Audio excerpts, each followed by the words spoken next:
அன்பார்ந்த தென்னிந்திய திருச்சபை பிள்ளைகள் யாவருக்கும் அன்பின் வாழ்த்துக்கள். எளியவன் என்றைக்கும் மறக்கப்படுவதில்லை என்று விவிலியத்திலே சொல்லப்பட்டிருக்கிறது. தேவனுடைய வார்த்தை. ஆண்டவர் திக்கற்றவர்களுக்கும் விதவைகளுக்கும் ஆதரவாக இருக்கிற தேவன். ஆண்டவருக்கு ஒரே ஒருத்தரை பிடிக்காது, ஐஸ்வர்யவான். ஆண்டவருடைய ராஜ்யத்திற்குள்ளே பிரவேசிக்க முடியாது என்று வேதம் திட்டமும் தெளிவாய் சொல்லப்பட்டிருக்கிறது. ஊசியின் காதிலே ஒட்டகம் நுழையுமா? அப்படி ஒரு ஒரு குழு ஒரு என்ன சொல்லலாம், உள்ள பரலோகத்துக்குள்ளே நுழைய முடியாது. ஒரு ஊசியின் காதில் ஒட்டகம் நுழையுமா? முடியாது. அதே போல் ஐஸ்வர்யவான் பரலோக ராஜ்யத்துக்குள் பிரவேசிக்கவே முடியாது என்று வேதம் சொல்கிறது. இங்கே பாருங்க, டிஎஸ் பட்டணம்பொடி ஜெயசிங் அவர் அடியாட்கள் குண்டர்களை வைத்து என்னை கொடூரமாக தாக்கினார். கொலைவரி தாக்குதல். அதாவது ஒரு மனிதரை இப்படி அடிக்க முடியாது, அவ்வளோ தூரம் திரளான ரவுடிசத்தை வைத்து எல்லா அந்த கூலிப்படைகள் 40,000 கொடுத்து 2 டீம் 4 டீம் வைத்து அப்படி 200க்கும் அதிகமான குண்டர்களை வைத்து என்னை கொலைவரி தாக்குதல் தாக்கினார். சரி, அது அவ்வளோ நடந்து விட்டது. இவர் 2002 எங்களுடைய சர்ச்சு பிரதிஷ்டைக்கெலாம் கூட வந்திருக்கிறாரு. அவருடைய மூத்தருடைய மருமகன் எனக்கு நெருங்கிய சொந்தக்காரரு. குடும்பமாக நாங்கள் பல வருடமாய் பழக்கம். சரி, இப்படி ஒரு சம்பவம் நடந்துட்டேன். முடிந்தவுடன் ப்ரெஸ் மீடியாலாம் கூப்பிட்டு என்னை தாறுமாறாக தரக்குறைவாக மரியாதை கொஞ்சம் கூட இல்லாமல் என்னை அடித்ததும் போதாது என்று பேட்டி கொடுத்தார். பேட்டி கொடுக்கும்போது அத்தனை பேரும் உட்கார்ந்துருக்கிறார்கள். அந்த பேட்டியை நான் அந்த படத்தை உங்களுக்கு நான் சைடில் காட்டுறேன். இவ்வளோ வைத்துட்டு 2023 25 இப்போ பாதி மாதம் ஒரு 2 வருடம் முடிந்து விட்டது. ஒரு நாள் கூட என்னிடம், அதாவது இப்படி ஒரு தவறு நடந்து விட்டது, இல்லை நாங்கள் சொல்லவில்லை, அவர்கள் அடுத்தருக்கு என்னத்தையாக ஒன்று சொல்லி வருந்துகிறோம் என்று சொல்லி கேட்டிருக்கணும். இதுவரைக்கும் கேட்கவில்லை. அப்போது இவங்களுக்கு என்னென்னா, இவருக்கு கீழே எம்பி, இப்போ எக்ஸ் எம்பி ஞானதிரவியம். அப்போது நம்ம எம்பியாக இருக்கிறோம், திமுகவில் நம்ம செயற்குழு உறுப்பினர் இருக்கிறோம், எவ்வளவோ கற்கோரிகளை வைத்திருக்கிறோம், பணம் கோடி கோடியாக இருக்கிறது, டிஎஸ் பட்டணம்பொடி மூலம் கோடி கோடியாக பணம் இருக்கிறது, இதை வைத்து நாம் எதனாலும் சாதிக்கலாம் என்று சொல்லி வீம்பு எடுத்தார்கள். கர்த்தர் அடி மேலே அடி அடித்திருக்கிறார். இப்பொழுது நான் திரும்ப ஒரு காரியம் சொல்ல பாருங்க. சுப்ரீம் கோர்ட்டுக்கு போய் மண்டையில் ஒரு கொட்டி கீழ்கோர்ட்டுக்கு போய் என்று சொல்லி அந்த டிஸ்மிஸ் பண்ணிட்டாங்க. பாருங்க, ஜூன் மாதம் 16 உயர்நீதிமன்றத்தில் அந்த குற்றப்பத்திரிகையை ரத்து செய்ய வேண்டும், அதை ஸ்குவாஷ் செய்ய வேண்டும் என்று ஜூன் மாதம் அவங்க மார்ச் மாதம் ஃபைல் பண்ணியிருக்கிறாங்க மெட்ராஸ் உயர்நீதிமன்றம் எம்பி-எம்எல்ஏ கோர்ட்டில். அது ஜூன் மாதம் 16 அந்த கேஸ் டிஸ்மிஸ் ஆயிட்டு, அதெல்லாம் தள்ளுபடி பண்ண முடியாது, நீ கீழ்கோர்ட்டில் போய் பார்த்துக்கன்னு சொல்லி அதை தள்ளுபடி பண்ண முடியாது. அதே போல் அதில் ஒரு ப்ரேயர் வச்சுருந்தாங்க, நாங்கள் கூண்டில் நின்று சாட்சி உள்ள ஏறக்கூடாது என்று அதற்கு விளக்கு கேட்டிருந்தார்கள். ஆனால் மொத்தத்தில் தள்ளுபடி செய்து விட்டார்கள். அப்போ இவங்களுக்கு என்ன எப்படி இருக்கு பாருங்க. முன்னாள் முதலமைச்சர் ஜெயலலிதா, முன்னாள் முதலமைச்சர் கருணாநிதி அவர்கள் எல்லாரும் நீதிமன்றத்திற்கு நேரில் போய் ஆஜராயிருக்கிறார்கள். நீதிமன்றத்துக்கு முன்பதாக எல்லாரும் சமம் தான். அது பிரைம் மினிஸ்டராக இருக்கலாம், அது சீஃப் மினிஸ்டராக இருக்கலாம். அவர்கள் ஒரு வழக்கு என்று வந்துவிட்டால் நீதிமன்றத்துக்கு முன்பாக எல்லாரும் சமம். ஆனால் இவர் என்ன சொல்கிறார், நான் எம்பி, எக்ஸ் எம்பி, நான் நீதிமன்றத்தில் போய் ஆஜராகக்கூடாது என்று ஒரு விளக்கு கேட்டார். அது தள்ளுபடி ஆகிவிட்டது. அதற்கு பிறகு நான் என்ன செய்தேன்னா, இந்த ஸ்பீடாக அந்த கேஸை முடிக்கணும் என்று சொல்லி ஒரு வழக்கு தொடுத்தேன். இது எல்லாருக்கும் ஏற்கனவே கடந்த வீடியோக்கள் நீங்கள் பார்த்தீங்க. அது அதிரடி தீர்ப்பு. கடவுளே டைரக்ட் இறங்கினது போல மரியாதைக்குரிய மாண்புமிகு வேல்முருகன் ஐயா வறுத்து எடுத்துட்டார்கள். அதை பிபி மற்ற எல்லாரையும் போட்டு திட்டி அதை திருநெல்வேலியில் உள்ள இன்ஸ்பெக்டர் எதற்காக நீ சமன் சர்வ் பண்ணவில்லை என்று சொல்லி தில்லை நாகராஜன் இன்ஸ்பெக்டருக்கு ஒரு பனிஷ்மெண்ட் கொடுக்க வேண்டும் என்று டிஜிபிக்கு உத்தரவு கொடுத்திருக்கார். அதாவது நிர்வாகத்திலிருந்து ஒரு தண்டனை கொடுக்க வேண்டும் என்று சொல்லி உத்தரவு கொடுத்தார். அது மாத்திரமல்ல, எனக்கு அந்த வழக்கு முடிவு வரைக்கும் காவல்துறை பாதுகாப்பு ப்ரொடெக்ஷன், போலீஸ் ப்ரொடெக்ஷன் கொடுக்க வேண்டும் என்று உத்தரவிட்டார். அது மாத்திரமல்ல, இந்த வழக்கை 6 மாதத்திற்குள் முடிக்க வேண்டும் என்று உத்தரவிட்டார். அது மாத்திரமல்ல, செப்டம்பர் 9 13 அக்யூஸ்டும் நேரில் கூண்டில் ஆஜராக வேண்டும் என்று ஒரு அருமையான ஒரு தீர்ப்பை கொடுத்து சவுக்கடி கொடுத்தார். ஆனால் இவங்க என்ன பண்ணியிருக்காங்க, ஜூலை 20 சுப்ரீம் கோர்ட்டில் ஒரு வழக்கு போட்டிருக்காங்க. எப்போ? ஜூலை 18 ஜஸ்டிஸ் வேல்முருகன் ஒரு ஆர்டர் கொடுக்குறாரு. உடனடியாக கீழ்கோர்ட்டில், அதாவது JM 1 இந்த கேஸுடைய நிலை என்ன என்பதை இன்று மாலை 5 மணிக்குள் தகவல் இமெயில் வழியாக கொடுக்க வேண்டும் என்று உத்தரவிட்டு அடுத்த வாய்தா எப்போ போட்டுருக்காங்க, 18க்கு அப்புறம் 20ஆம் தேதி போட்டிருக்கிறாங்க. இதற்கு இடையில இவர் என்ன பண்ணிட்டார், 21ஆம் தேதி போட்டிருக்காங்க. இதுக்கு இடையில அவர் என்ன பண்ணிட்டாரு, சுப்ரீம் கோர்ட்டில் போய் இங்கே போகிற போக்க பார்த்தா பயங்கரமாக இருக்குது, இது நமக்கு செல்லுபடி ஆகான்னு சொல்லி சுப்ரீம் கோர்ட்டில் வழக்கு 20 ஜூலையில் பதிவு பண்ணியிருக்காங்க. 1ஆம் தேதி இது லிஸ்ட்டில் வந்திருக்கிறது. அதில் யார் ஜஸ்டிஸ்னா பாருங்கள், நம்ம தமிழ்நாட்டில் இருந்து சுப்ரீம் கோர்ட்டுக்கு நீதிபதியாய் சென்ற மரியாதைக்குரிய மதிப்புக்குரிய மகாதேவன் ஐயா, அது மாத்திரம் பார்டிவாலா அப்படின்னு ஒரு 2 ஜட்ஜி உடைய பெஞ்சில் இது வழக்கு பதிவு செய்திருக்கிறாங்க. இந்த வழக்கு எண் SLP கிரிமினல் நம்பர் 011447/25. இது வழக்கு பதிவுக்கு எனக்கே தெரியலை, என்னையும் பார்ட்டியாக சேர்த்துருக்குது. பாளையங்கோட்டை போலீஸ் இன்ஸ்பெக்டர் 2வது பிரதிவாதியாக என்னையும் சேர்த்துருக்குது. ஆனால் எனக்கு கடவுள் எனக்காக யுத்தம் பண்ணார் பாருங்கள். சென்னை உயர்நீதிமன்றத்திலையும் கர்த்தர் எனக்காக வழக்காடினார். உன் வழக்கு என்னிடத்தில் கொண்டு வா, நான் உனக்கு வழக்காடுவேன் என்று ஆண்டவர் சொன்னார். எனக்காக வழக்காடி மண்டையில் ஒரு கொட்டு கொட்டி கீழ்கோட்டுக்கு போய் என்று சொல்லிட்டார். உடனே இவர்கள் சுப்ரீம் கோர்ட்டுக்கு செல்கிறார்கள். சுப்ரீம் கோர்ட்லையும் கர்த்தர் 2 தேவ தூதர்களை வைத்து மண்டையில் ஒரு கொட்டு கொட்டி கீழ்கோட்டுக்கு போயா என்று சொல்லிவிட்டார்கள்.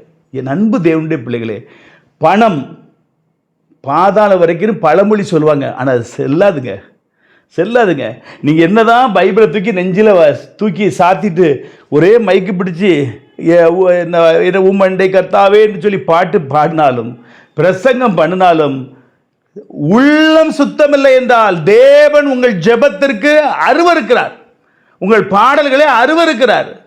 சும்மா டிஎஸ் பட்டணப்படி ஊரெல்லாம் போய் ரூபாய் கொடுத்து மைக்க பிடிச்சி பாட்டு பாடி என்னத்தையோ பண்ண உடனே மக்களை மயக்கலாம். ஆண்டவரை மயக்க முடியாது சார். நீங்கள் மக்களை ஏமாற்றலாம் டிப்ஸ் கொடுத்து. நான் ஒன்று சொல்கிறேன் பாருங்க.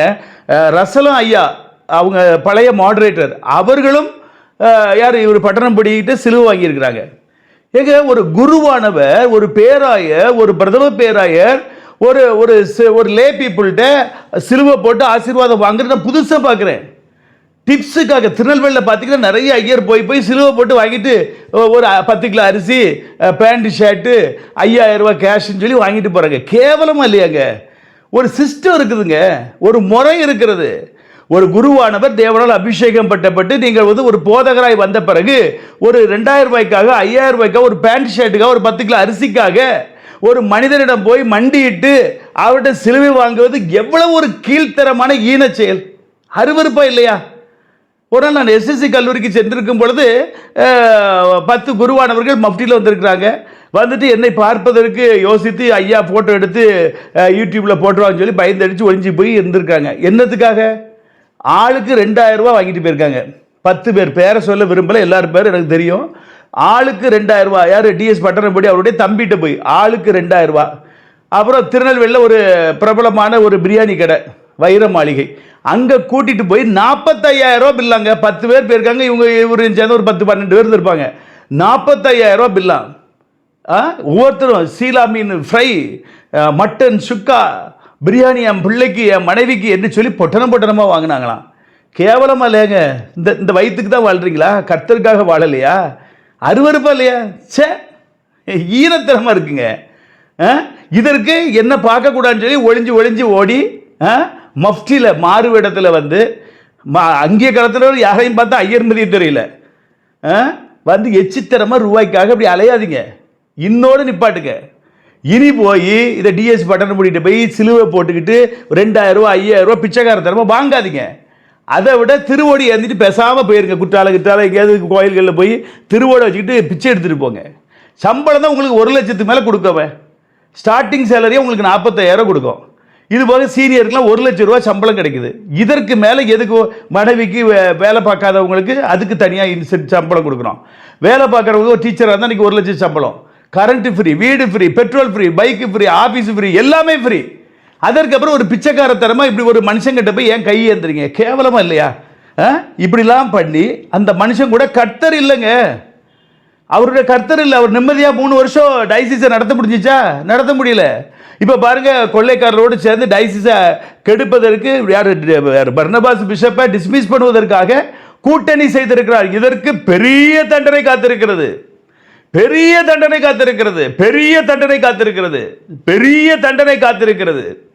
ஒரு மனிதனை அழிப்பதற்காக வன்மம் கட்டி மொத்த திருமணத்தையும் அழிப்பதற்கு கயவர்களோடு கூட்டணி போட்ட அந்த ஒரு பெரிய பாவத்திற்கு மன்னிப்பு இந்த உலகத்தில் கிடையாது. பாருங்க, ஆகஸ்ட் மாதம் 1ஆம் தேதி இந்த கேஸ் டிஸ்மிஸஸ் என்னெல்லாம் பண்ணியிருக்காரு, இந்த வழக்கை தள்ளுபடி பண்ணணும்னு போயிருக்காரு, அது கேன்சல். அப்புறம் நாங்கள் போய் கூண்டில் போய் நிற்கக்கூடாது என்று போயிருக்காங்க, அதெல்லாம் முடியாது, கீழ்கோர்ட்டில் பிடிச்சு கொடுங்கன்ட்டாங்க. அப்புறம் அந்த கேஸுக்கு ஸ்டே வேணும்னு கேட்டிருக்காங்க, ஸ்டேயும் கொடுக்க முடியாதுன்னு சொல்லி தள்ளுபடி பண்ணார். அப்போ கர்த்தர் நீதிமான் கூட இருக்கிறார். கர்த்தர் நீதிமான் கொடுக்க, என் உள்ளத்தை நீங்கள் திறந்து பாருங்க, வெளியே எப்படியோ அப்படி தான் உள்ளங்க, வெளியே பார்ஷியாலிட்டியாக நான் பண்ண மாட்டேன். இன்னர் மேனும் அவுட்டர் மேனும் ஒரே மாதிரி இருக்கும். என்கிட்ட பழகிறவங்களுக்கு தான் தெரியும். அதனால் அடுத்தது பாருங்கள், செப்டம்பர் மாதம் 9ஆம் தேதி இவங்க 13 பேரும் ஆஜராக வேண்டும். இதில் ஒரு 20 பெயர் இருக்கிறது, மொத்தம் 33 பேர் மேலே எஃப்ஐஆர். அந்த 20 பேருடைய பெயர் ஹைகோர்ட்டில் கொடுத்தது ரெஜிஸ்டர் ஆகிருக்கிறது. அந்த 20 பேரும் இந்த கீழ்கோர்ட்டில் ஃபைல் பண்ணும்பொழுது அந்த 20 பேரும் உள்ளே வந்துடுவாங்க. மொத்தம் 33 பேர்.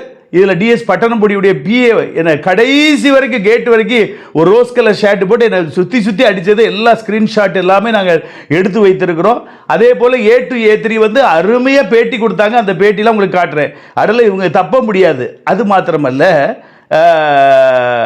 இவ்வளோ ஒரு ஏமாற்றையும் வஞ்சகத்தையும் இருதயத்தில் வச்சுக்கிட்டு பைபிளை கையில் வச்சுக்கிட்டு 76 வயசு இப்படி பாட்டு பாடி மக்களை ஏமாற்றி செய்கிற தொழில் அருவருப்பான தொழில், தீமையை கொடுக்கக்கூடிய தொழில், அதாவது கேன்சர் புற்றுநோயை கொடுக்கக்கூடிய தொழில். இந்த தொழிலை செய்து கொண்டு ஒரு பக்கம் கர்த்தருக்காக ஊழியம் செய்ய ஏமாற்று வேலை செய்து மக்களை ஏமாற்றி தேவனை ஏமாற்றி ஊழியக்காரர்களை ஏமாற்றி இன்றைக்கு தேவனிடத்திலிருந்து சாபத்தை பெற்றுக் கொண்டிருக்கிறார். என் அன்பு தேவனுடைய பிள்ளைகளே, என்றைக்குமே கர்த்தர் மனிதன் நீதிமான் பக்கம் தான் நிற்பார். மனுஷன் முகத்தை பார்க்கிறார், தேவனோ உள்ளத்தை பார்க்கிறார். நீங்கள் வெளியரங்கமாக பைபிளை தூக்கி இப்படி நெஞ்சில் சாத்துற உடனே ஐயோ உண்மையான தேவ பக்தி உள்ள மனுஷன் நினைக்கலாம். அதெல்லாம் வேஷங்க. செய்கிற தொழில் எடுத்து புற்றுநோயை கொடுக்கக்கூடிய கேன்சர் கொடுக்கக்கூடிய ஒரு தொழில், அதுலேருந்து வர்ற வருமானத்தை நீங்கள் போய் வாங்குறீங்க. இது ஒரு பெரிய ஒரு சாதனை கிடையாது. அழிவை கொடுக்க ஒரு மளிகை கடை வச்சிருந்தா கூட பாராட்டலாம், ஒரு ஹோட்டல் வைத்திருந்தா பாராட்டலாம். ஆனால் செய்கிற தொழில் பட்டணம்பொடி கேன்சர் புற்றுநோய் வரக்கூடிய ஒரு வியாதி கொடுக்கக்கூடிய ஒரு அடிமைத்தன போதை பொருளை வித்துக்கொண்டு நானும் ஊழிய நெஞ்சிலை மார்பை வைத்து எல்லாருக்கும் லஞ்சத்தை கொடுத்து தன்வசப்படுத்தலாம் என்று நினைத்தார். ஆனால் தேவன் அதை விடவில்லை. இன்றைக்கு சுப்ரீம் கோர்ட்டுக்கு எப்படி குறைஞ்சது 50 லட்சம் செலவழிச்சிருப்பாங்க, சீனியர் கவுன்சில் தான் போட்டிருப்பாங்க. குறைஞ்சது 50 லட்சம். இது வரைக்கும் எத்தனை லட்சம் எனக்காக செலவு பண்ணியிருப்பாங்க பாருங்க. ஆனால் கர்த்தர் என்னோடு கூட இருக்கிறார் என்பதற்கு இது ஒரு சாட்சி. என் அன்பு தேவனுடைய பிள்ளைகளே, பணத்திற்காக ஒருவரிடம் வண்டி போடாதீங்க, கர்த்தரை சார்ந்து கொள்ளுங்க. நீதிமானை ஒருபோதும் தள்ளாட விட்டார், நீதிமானை ஒருபோதும் தள்ளாட விட்டார். என் அன்பு தேவனுடைய பிள்ளைகளே, நாம் எல்லாரும் ஒன்றுபடுவோம். ஆன்மீகனியோடு இணைந்து திருநெல்வேலி தூத்துக்குடியில் ஒரு பெரிய மாற்றத்தை கொண்டு வருவோம். கர்த்தர் பெரிய காரியங்களை செய்வார். மொத்த 24 திருமண்டலமும் நாம் இணைந்து செயல்படுவோம். நான் சொன்ன காரியங்கள் எல்லாம் செய்து வழி நடத்துவோம். எந்த ஒரு இடத்தையும் திருச்சபையின் இடத்தை விற்காதபடி நாம் இரவும் பகலும் கண்காணியாக இருந்து நாம் பாதுகாப்போம். மீண்டும் ஒரு நல்ல செய்தியை சந்திக்கும் வரை தேவ கிருபை எங்களோடு இருப்பதாக. God bless you.